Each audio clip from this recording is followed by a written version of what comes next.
Olá, pessoal, tudo bem? Bem-vindos a mais um Leitura do Dia. Bora lá conhecer qual vai ser a leitura de hoje? Hoje nós temos um conto. É um conto, uma lenda asiática. Vocês vão gostar muito. Bora lá comigo conhecer a leitura de hoje. A leitura de hoje foi extraída do livro Narrativas Preferidas de um Contador de Histórias, de Ilan Brenneman e Fernando Vilela. Para a gente conhecer um pouquinho quem é Ilan Brenneman, ele é filho de argentinos, neto de russos e poloneses. Ilan Brenneman nasceu em Israel e está no Brasil desde 1979. Ele costuma dizer que é brasileiro por opção e coração. Cursou psicologia na Pontifícia Universidade Católica de São Paulo, a PUC São Paulo, e obteve o mestrado e o doutorado na Faculdade de Educação da Universidade de São Paulo, a USP. Mas já está há um bom tempo que se dedica, ou perdão, mas já faz um bom tempo que se dedica exclusivamente ao mundo das histórias. Ilan possui mais de 60 livros publicados, sabia disso? Muitos prêmios e traduções ao redor do mundo: Suécia, Dinamarca, Itália, México, França, Polônia, Espanha, Coreia e China. Em 2011, ele passou a escrever uma coluna mensal para pais na revista Crescer. E em 2014 estreou dois boletins semanais na rádio CBN, que falam sobre literatura e educação. Pela editora Melhoramentos, ele publicou a coleção da Confusão e os livros Enganos e A Menina do Avesso. Para conhecer mais do trabalho do autor, acesse o site dele, www.ilan.com.br. E vamos ver um pouquinho do Fernando Vilela. Quem é ele? É o nosso ilustrador, nosso desenhista. Ele nascido em São Paulo em 1973. Fernando Vilela, ele é um artista, ilustrador, escritor, designer e educador. Quanta coisa em um homem só, hein, gente? Como autor e ilustrador, ele publicou em 8 países e recebeu 5 prêmios Jabutis e a menção Novos Horizontes do Prêmio Internacional Bologna Ragazzi Award. Ele teve 3 livros selecionados para o Whithavens, catálogo da Biblioteca Internacional de Munique, e em 2012 foi o ganhador do Troféu Monteiro Lobato de Literatura Infantil. Em 2005 e 2007 participou da Bienal Internacional de Ilustração de Bratislava, na Eslováquia, e em 2008 da Ilustrarte, em Portugal. Realizou exposições na Pinacoteca de São Paulo, no estado de São Paulo, e no Centro Cultural de São Paulo. E em 2010 foi contemplado com o Prêmio Funarte de Arte Contemporânea. No exterior, expôs na Bélgica, na França, na Alemanha, na Espanha, nos Estados Unidos e no México. Ele possui obras em importantes coleções como o do MoMA, em Nova York, e a do Museu de Arte Moderna, a do Museu de Arte Contemporânea e a da Pinacoteca do Estado de São Paulo. Gente, esse homem é muito premiado, fez muita coisa já na vida dele.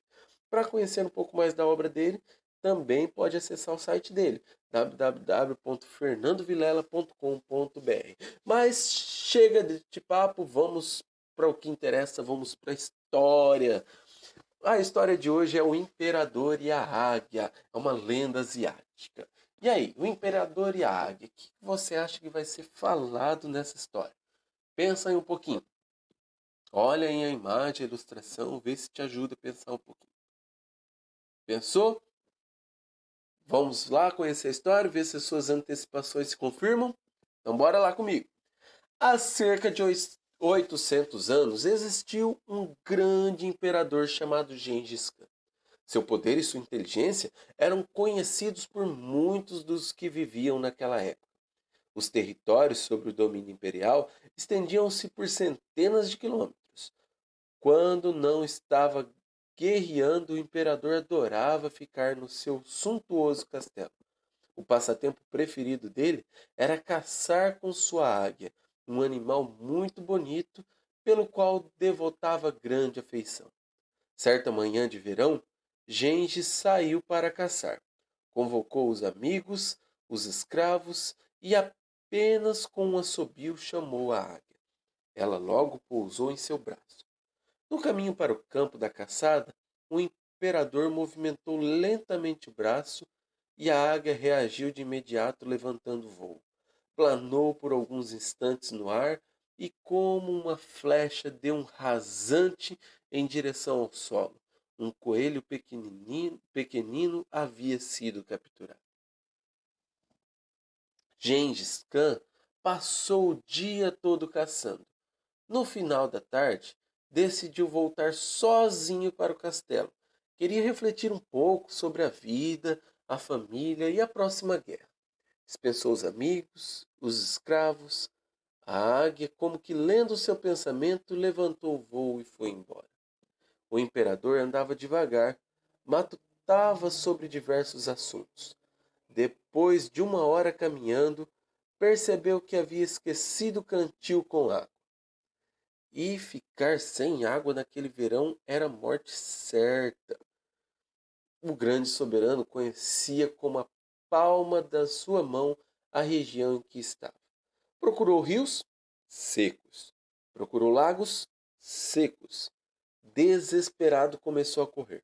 Avistou uma rocha da qual fluía um líquido. Só podia ser água.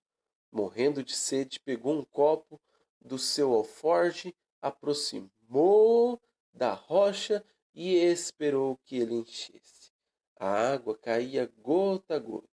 Quando o copo estava praticamente cheio, levou à boca. De repente, sua águia apareceu e, com muita rapidez, derrubou o copo no chão. Gengis Khan não compreendia o que a águia estava fazendo. Dava voltas no céu, gritando sem parar. Ele recolheu seu copo, aproximou-se novamente da rocha e, depois de um bom tempo, conseguiu enchê-lo novamente. E pela segunda vez a águia apareceu e derrubou o copo. O soberano ficou furioso. Olhou para o céu e gritou: "Da próxima vez eu te mato, juro!" Tomado pelo ódio, ele recolheu o copo com uma das mãos e com a outra segurou um punhal. Aproximou-se da rocha. Poucas gotas caíam agora. Conseguiu encher o copo apenas até a metade. Pela terceira vez a águia deu um rasante e, mais veloz que uma flecha, derrubou novamente o copo.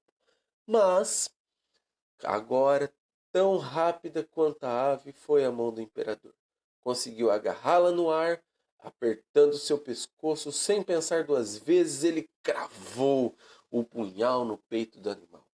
Gengis Khan jogou a águia no chão, do coração dela o sangue jorrava sem parar. Eu avisei, gritava o imperador. A sede, que estava quase insuportável, fez o imperador voltar-se para a rocha. Nenhuma gota mais caía. Ele então teve uma ideia. Talvez a água viesse do topo. Gengis escalou a rocha e, quando chegou ao topo, verificou que tinha razão. Havia uma poça de água muito cristalina lá em cima. Porém, ao olhar atentamente para o fundo da poça, o soberano viu espantado uma cobra venenosa morta. O veneno fatal dela escorria rocha abaixo.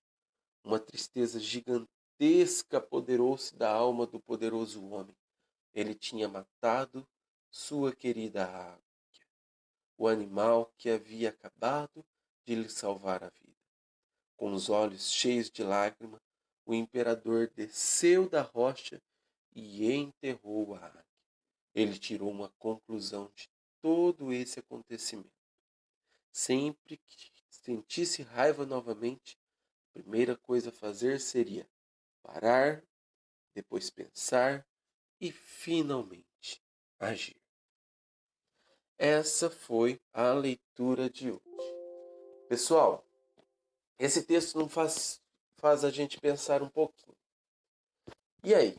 nos momentos de muita raiva. Quando alguém faz uma coisa pra você que você fica com raiva terrível dele, morder os lábios assim, o que você faz?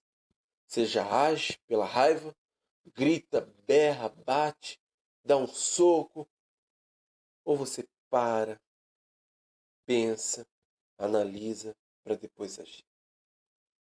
Pensa bem, gente.